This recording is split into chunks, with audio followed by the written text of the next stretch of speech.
Ladies and gentlemen, welcome to Metropolis Radio, and I bet you all have heard the news that HBO has canceled Westworld. That it did lead to a lot of backlash, and in fact, this article coming from the Hollywood Reporter of all publications, why HBO canceled Westworld. And we could go into the tagline, but I kind of don't want to at this moment right now. So let's dive right into this. Westworld's day of reanimating has concluded as HBO on Friday. So just to put this into reference, that would be Friday, November 4th, 2022. In case you're watching this 6 months from now. Westworld's days of reanimating have concluded as HBO on Friday opted to cancel the genre drama from creators Lisa Joy, Jonah Nolan, and exec producer J.J. Abrams after a 4-season run. The move was met with surprise, though the writing for the cancellation had been on the wall. Season 4 wrapped its if I can talk today, okay. Season 4 wrapped its run 2.5 months ago, as sources say HBO, in a first for Westworld, took its time with the renewal decision as it allowed the season to find a viewership on HBO Max. The move marked the first time that Westworld had not been renewed while it was on the air. Since its start, Westworld was considered a major swing for HBO. Quote, "The production value of this thing is preposterous," Abrams told the Hollywood Reporter days before the show premiered in October 2016. "But it's HBO. That's what they do. There was no way that this idea, which Jonah and Lisa from the beginning were doing as a AAA experience, that HBO would compromise. The expense is one thing, but the results are entirely on screen. The cast is extraordinary, and the writers and directors wanted to maximize that sense of a cinematic experience. It's not a cheap show to make, but it doesn't hurt the eyes to look at. Season 1 of the series cost an estimated $100 million, high by 2016 standards. The expense was justified as Westworld opened strong out of the gate and was rewarded with a speedy second season renewal, as the drama became one of an early batch of high-profile shows to be off the air for nearly 2 years between seasons. If I'm not mistaken, I believe the exact same thing happened with Rome back in the day. But here we go. Season 1, when factoring in delayed and multi-platform viewing, remember HBO Go? Well, also remember HBO Now? Same thing. Clocked in at an estimated 12 million viewers. Now, is that 12 million viewers per episode, or is that adding up all of the viewers consecutively every week? Again, hold on, let me reread this. I may have missed something. Season 1, when factoring in delayed and multi-platform viewing, clocked in at an estimated 12 million viewers. Okay, they're probably lumping the streaming numbers and the HBO proper numbers here. Okay. Season 4 of the quasi-anthology series tumbled to 4 million viewers when the dust settled, which for television ratings are not bad. You know, in today's day and age, I believe Breaking Bad, when that ran on AMC, and it's considered one of the greatest shows ever made, the peak ratings for Breaking Bad was like, what, 2 to 2.5 million viewers an episode? So the fact that you have 4 million viewers for season 4, again, those ratings are not terrible. But here we go. That's hardly enough to justify the expense of the series, considering HBO delivered a new installment of Game of Thrones for $125 million, with House of the Dragon earning about 29 million viewers per episode across all platforms over the course of its first season. Now, what I would like to know is how many downloads is House of the Dragon also earning, because okay, House of the Dragon is getting 29 million viewers per episode. That's probably HBO Max numbers, but what are the actual, torrent numbers? Because we know that Game of Thrones was the most pirated show on the planet, and that's the reason why the show was the most popular show on the planet. Let's be 100% honest. Sources note that season 4 of Westworld, which again featured only 8 episodes compared with 10 each in the first 2, cost at least $160 million. Quote, "This is the reality of TV," quips one agency insider. Westworld, which changed settings every 2 seasons, is a move straight out of the movie, was not a cheap show to produce or market. And with ratings and reviews diminishing for its past 2 seasons, and HBO committed to other high-profile shows that are perhaps more economical, it no longer made sense to return to Westworld. Now, they talk about the reviews and the diminishing returns. So I'm pulling up Rotten Tomatoes just to purely look at the critic score. Right, critic score for Season 1 averaged out to an 87% on Rotten Tomatoes. Season 2 was 85%, a slight dip, but nothing to really cry about. No sense of crying over spilled milk. Season 3 comes out, all of a sudden the ratings drop to, a 73% score on Rotten Tomatoes by comparison to Season 2 with 85%. Now, Season 4's critic score does jump up a bit from 73% to 76%.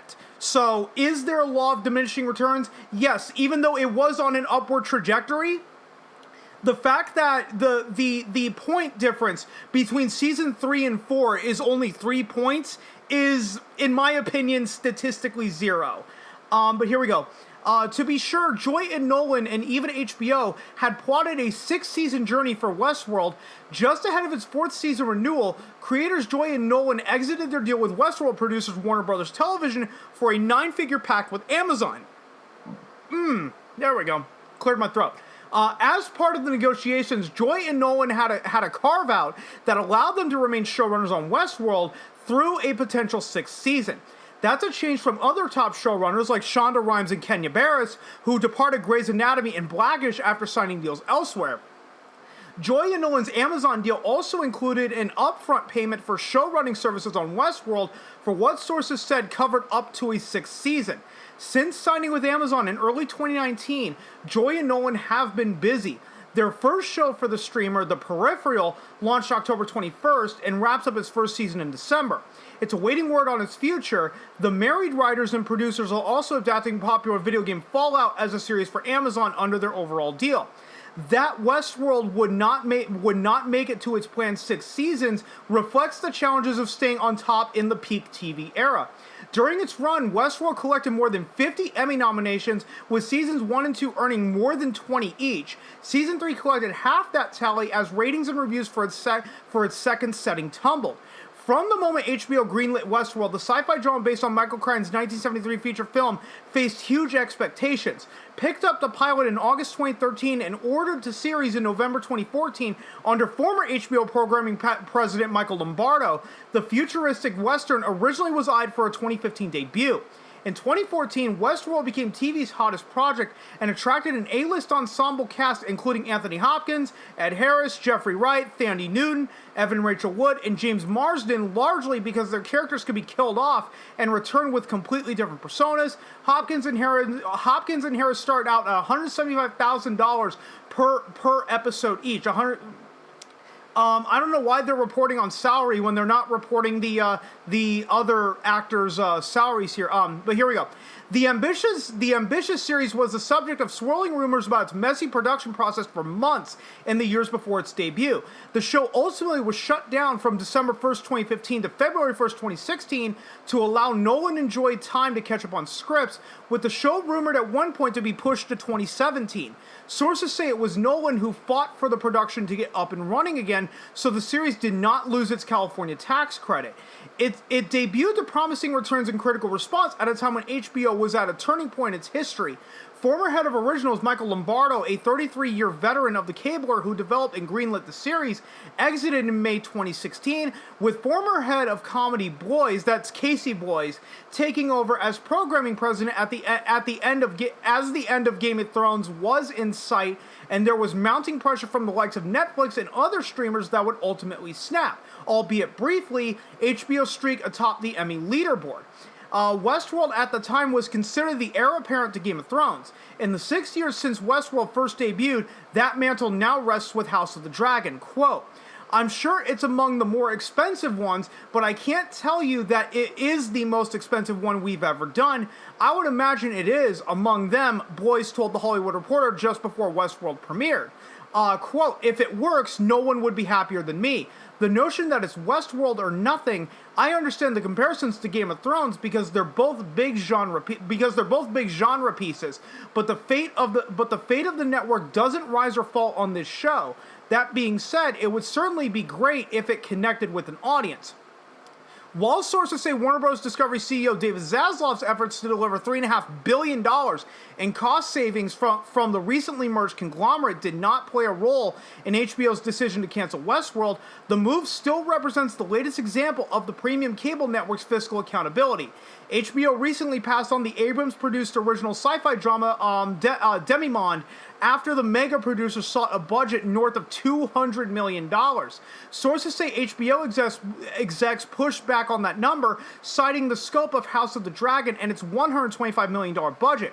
Other Abrams-produced DC Comics shows were also dropped to HBO Max, as Zaslav told Wall Street analysts this week that he's most interested in expanding WBD's well-known franchises like Superman and Harry Potter.